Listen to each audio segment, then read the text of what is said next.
Bitcoin එක update එක බලන්න යන්න කලින් මෙන්න මේ දේ ගැන පොඩ්ඩක් අහන්න. දැන් මං මේ අවුරුද්ද මුල ඉඳන්ම ඕගොල්ලන්ට දේවල් ටිකක් කියාගෙන ආවා. බට් සමහර කට්ටිය මගේ වීඩියෝස් බැලුවා, සමහර කට්ටිය මගේ වීඩියෝස් බැලුවේ නැහැ. මගේ වීඩියෝස් බලන එක ගැන නෙමෙයි කියන්නේ, මම කියන දේ සමහර කට්ටියට තේරුන්නේ නැහැ. නමුත් මම කියපු දෙයක් තමයි මේ මාකට් සයිකල් එක ගොඩක් වෙනස්.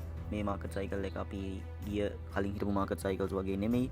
මොකද ඔයාලා සමහරට මේ මාකට් සයිකල් එකෙන් ආපු කට්ටිය වෙන්න පුළුවන්, කලින් මාකට් සයිකල් එකෙන් ආපු කට්ටිය වෙන්න පුළුවන්. බට් මම දැන් 2017 ඉඳන්ම ක්‍රිප්ටොත් එක්ක ඉන්න කෙනෙක්. ඉතින් මම මාකට් සයිකල්ස් වල ලපපු එක්ස්පීරියන්ස් ටිකක් වැඩි කියලා මම හිතනවා ඕගොල්ලන්ට වඩා.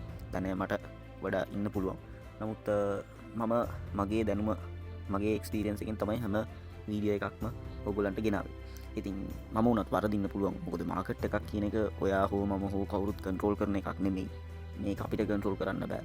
අපි නෙමෙයි කන්ට්‍රෝල් කරන්නේ. ඉතින් මාකට් එක අපි හිතන්නේ නැති දේවලුත් වෙනවා. අපි හිතන දේත් වෙනවා. අර හිතන දේ වෙන්නේ නැහැ, වෙන දේ හිතා ගන්න නැහැ වගේ මාකට් එකටත් ඒ කතාව ඒ විදිහටම අදාළයි. නමුත් මම තියෙන ෆැක්ට්ස් එක්ක, තියෙන ටෙක්නිකල්ස් එක්ක, තියෙන ෆන්ඩමෙන්ටල්ස් එක්ක දේවල් ටිකක් කියාගෙන ආවා. ඉතින් ඒක තේරුණු කට්ටිය හොඳටම දන්නවා මේ වෙන්නේ මොකද්ද කියලා.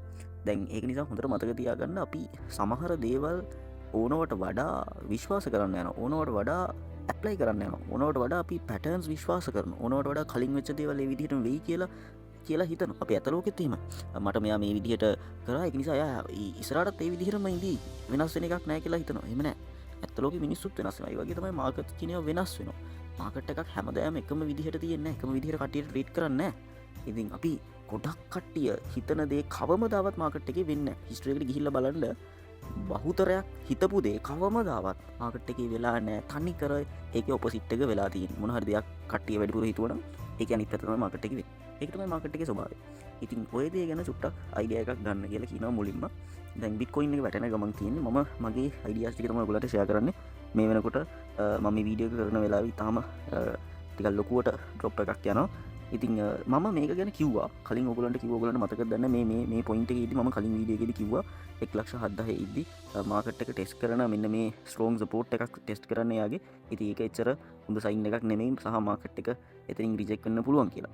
ඉතින් ඒ විදිහට රිජෙක්ට් වෙලා වැටෙන ගමන් තමයි තියෙන්නේ. ඉතින් මම මේ ළඟම තියෙන ස්විං එකට පොඩ්ඩක් රිට්‍රේස්මන්ට් ටූල් එක ඇප්ලයි කරනවා. අද මම ගොඩක් දේවල් කතා කරනවා මේ වීඩියෝ එක ඇතුළතදී. ඔයගොල්ලෝ පොඩ්ඩක් බලාගෙන ඉන්න. ඉතින් බලන්න මේ වෙලාවේ 0.5 තමයි බ්‍රේක් කරන්න උත්සාහ කරන්නේ මාකට් එක.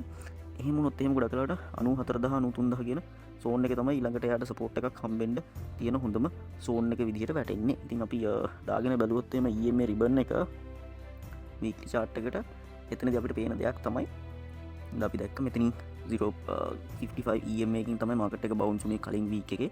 දැන් මේ වීක් එක තාම ඉවර නැහැ. නමුත් ඒක දැන් යටට යන්න උත්සාහ කරනවා. ඒක නිසා ඊළඟට හම්බෙන හොඳම සපෝට් එක හම්බෙන්නේ මෙතන ගෝල්ඩන් පොකට් එක වැටලා තියෙන තැන. ඉතින් ඒක නිසා ගෝල්ඩන් පොකට් එකකින් තමයි ඊළඟට බවුන්ස් එකක් යන්න තියෙන්නේ. දැන් ඒකත් බ්‍රේක් කරොත් අනිවාර්යෙන් මෙන්න මේ ලෝස් ටික ටෙස්ට් කරන්න එන්න පුළුවන්. ඉතින් එච්චර දුරට අපි හිතන්න ඕනේ නැහැ.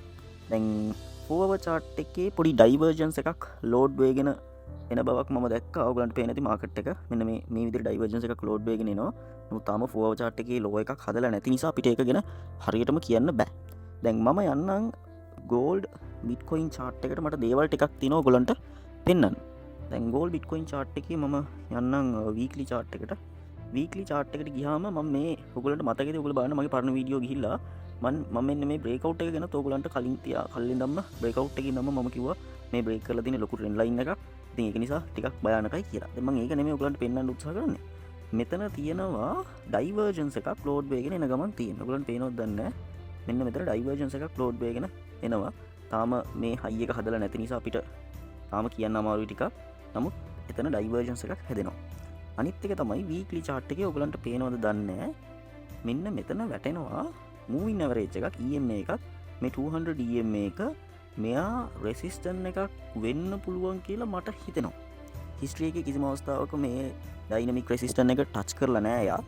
නමුත් මේ දැන් ළඟටම ඇවිල්ලා තියෙන්නේ 0.042 වල වගේ වැටලා තියෙන කොහෙනස් වෙන්න පුළුවන්. නමුත් ඔය ලෙවල් එකකින් මට හිතෙනවා රිජෙක්ෂන් එකක් එයි කියලා. ඒකින් රිජෙක්ෂන් එකක් ආවොත් ගොඩක් කලාවට මේ අනිවාර්යෙන්ම BTC එක බුලිෂ් වෙනවා. හරි? BTC එක බුලිෂ් වෙනවා. ඉතින් ඒක නිසා අපි බලමු එතනට යයිද කියලා. එතනට ගියොත් බිට්කොයින් එක ගොඩක් කලාවට එතන රිජෙක්ට් වුණා. බිට්කොයින් එකට අත්‍තරම මේක හොඳයි.